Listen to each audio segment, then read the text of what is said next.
Honorable député Cheikh Ahmed Tidiane Youm, vous avez la parole. Honorable député Ousmane Sy se prépare. Merci, Monsieur le Président, chers collègues. Bonjour, Messieurs les ministres. Nous nous adonnons aujourd'hui à un exercice de transparence, de reddition des comptes. Et en même temps, cet exercice nous permet de mesurer l'état de nos finances publiques. À travers cette loi de finances rectificative, nous avons relevé le poids de l'investissement des ressources extérieures, je veux dire, qui est chiffré à 1113 milliards contre 900 milliards pour les ressources internes. Cela peut traduire à une faiblesse de notre administration.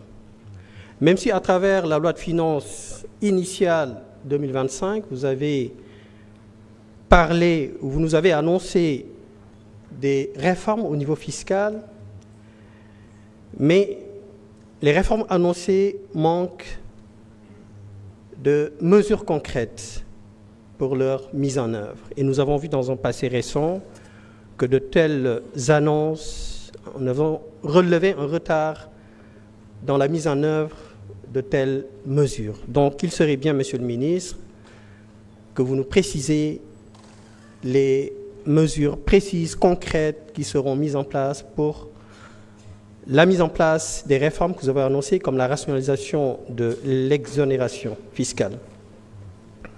Je vous avais parlé hier de la subvention généralisée du carburant et de l'énergie. Une étude de la Revue française d'économie et de gestion nous renseigne que les ménages les plus aisés, les plus riches, de plus de 20% supérieurs, ont capté plus de 52% des subventions qui ont été allouées à la population en 2022. Tandis que les 40% des ménages les plus faibles n'en ont capté que 14%. D'où l'urgence à revoir cette subvention généralisée. Et vous étiez d'accord avec moi qu'il était urgent de revenir à des termes beaucoup plus adaptés. Et c'est pourquoi je vais aller plus loin. Concernant la subvention énergétique, c'est vrai que dans le rapporteur nous précisait que vous allez recourir au service des institutions internationales, mais moi je pense qu'on peut rester au niveau local, comme l'a précisé un des parlementaires.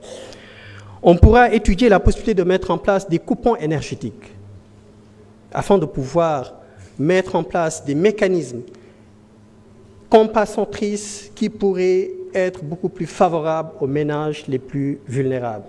Des coupons énergétiques, et les bénéficiaires seront sélectionnés à travers le registre national unique. Et chaque bénéficiaire recevra un coupon à travers son identification, le numéro d'identification nationale de ce registre unique. On pourra faire de même pour le carburant. Au lieu de faire une subvention sur le carburant, il sera peut-être opportun de procéder à une subvention sur les transports en commun. Puisque un parlementaire l'a dit tout à l'heure, certains ménages n'ont même pas les moyens de s'acheter une voiture, alors que le bas peuple, les Sénégalais diminuent, prennent les transports en commun, faire de sorte que le service soit réduit. Et ce qui pourra faciliter, réduire la congestion et atténuer la pollution. Donc c'est effectivement quelque chose qu'il faudra peut-être approfondir, y réfléchir. Je finirai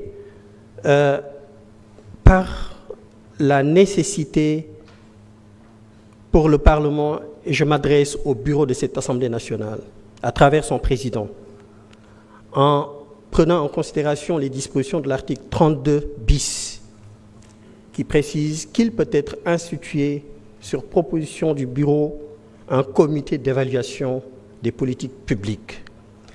Lors du marathon budgétaire, certains ministres, pour ne pas dire tous les ministres, ont manifesté leur volonté de vouloir travailler de façon étroite avec les parlementaires. à travers les commissions respectives. Donc il serait nécessaire, Monsieur le Président, avec votre bureau, de mettre en place ce comité d'évaluation des politiques publiques qui sera que bénéfique pour nos concitoyens et pour l'exécutif. Merci pour votre attention.